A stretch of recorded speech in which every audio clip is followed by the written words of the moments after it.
Nginibingelele egameni lenkosi Jesu igama lami uNgcobo Sanele ngumntana kaNkulunkulu ngisindisiwe. So faith is the evidence of things unseen. Ngithanda ukuthatha leli thuba leli ngibingelele igama lami uNamsilo wakwaDlamini bazalwane ngisindisiwe ngiyamthanda kakhulu uJesu.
Now, unganoma ikuphi unoma iliphi judge ulibuza ukuthi ungaluwina yini icala ungaphethe i-evidence yokuyidefenda. Ijudge lokutshela ukuthi ngifuna ukubona i-evidence.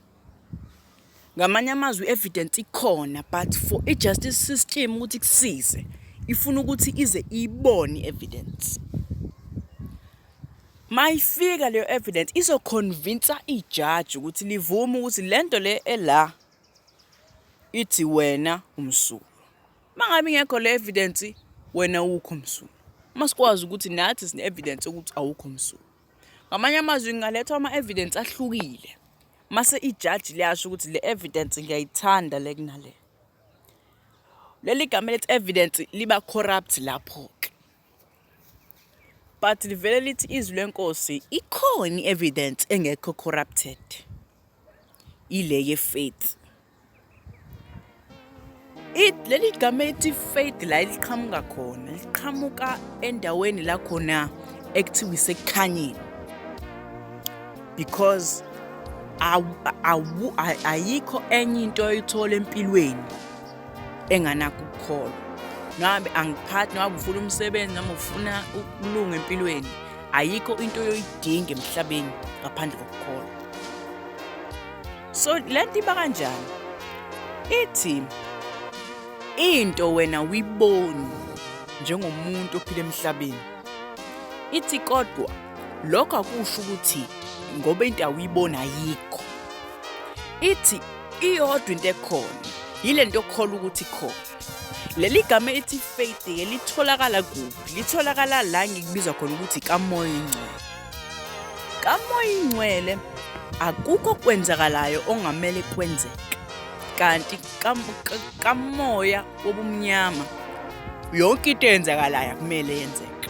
Yonke into eyenzakalayo iya-altarishwa. Ngamanye amazwi kamoya omnyama ila khona uguqa khona phansi enyangeni kutshela ukuthi wena unefula emnyama ngaphezulu kwakho wena uzoshayiswa ibhasi. Lento iya-altarishwa. The moment ishiwo i-authority iqhamuka kutheni leyo nto isindlaliwe. Nobe isho ukuthi ibhasi belingeke lifike but selizofika manje ngoba sikukhulunyiwe ebumnyameni. But ekukhanyeni ibhasi malizofika lizofika. Ngamanye amazwi ekukhanyeni ila khona esikubiza khona ukuthi ika-faith. I-faith iqhamuka lapho. If i-faith iqhamuka lapho, then i-faith i-evidence for izinto engakabonwa. Ngoba yona iyakwazi ukuyifakazela. Sho ukuthi i-faith ayikwazi ukuthi kuzoba khona into ethize ingabi khona.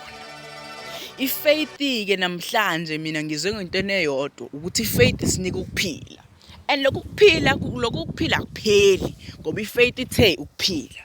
Now mangabe kukhulunywa ngokuphila ebumnyameni kune limits. Ngamanye amazwi uNkulunkulu ukhuluma noAdam noEva uthi uAdam noEva ku-Adam no-Eva uthi ningalidli ningasidli isithelo sobumnyama, but bakhetha ukusidla u-Adam no-Eva. Manje uthi niyokufa nokufa ngenxa yokuthi izinto eniyithola ebumnyameni zine-limit mangabe zihlangana nempilo, ngoba ninempilo. uNkulunkulu wasenza ngomfanekiso wakhe ukuthi sibe njengaye. Njengoba siba njengaye, uNkulunkulu yena kafi.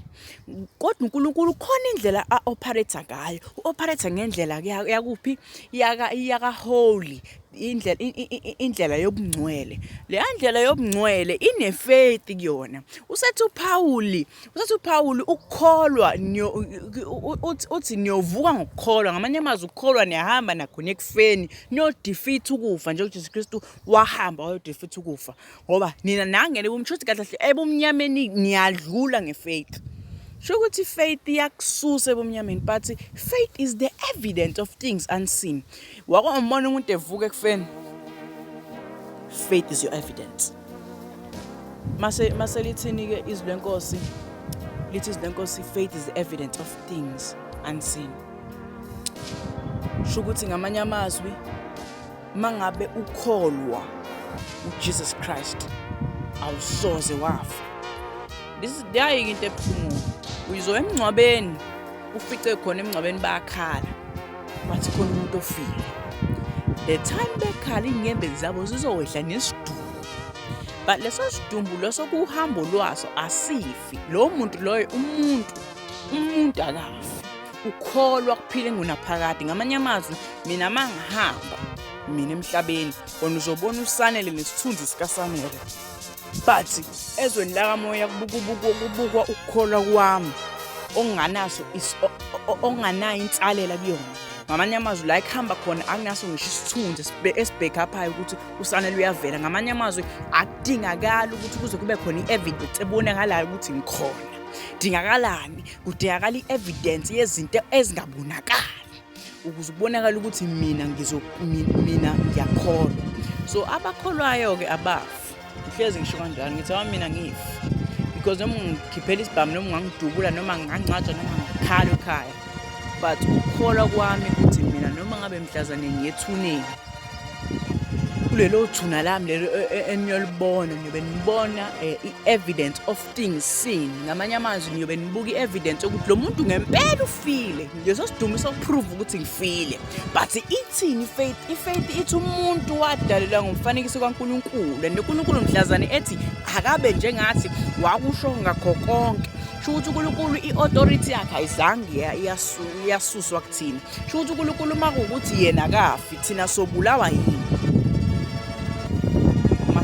Wathi nakukholwa, hayi mase baphikisa bathi lo Jesu wenu kanje, lo Jesu wenu kanje. uJesu Kristu wavuka ekufeni just to prove ukubona ukuthi i-evidence of things unseen. Bambone evuka ukuthi bambone sephila, bathi uphila kanjani? Sikubonile ubulawa. We had an entire day ukuthi sihlale sikubuke ubulawa, but the time uvuka ekufeni, it is the only time la khona sesikholwa khona ukuthi ngempela lezi zinto zisho ziqiniso.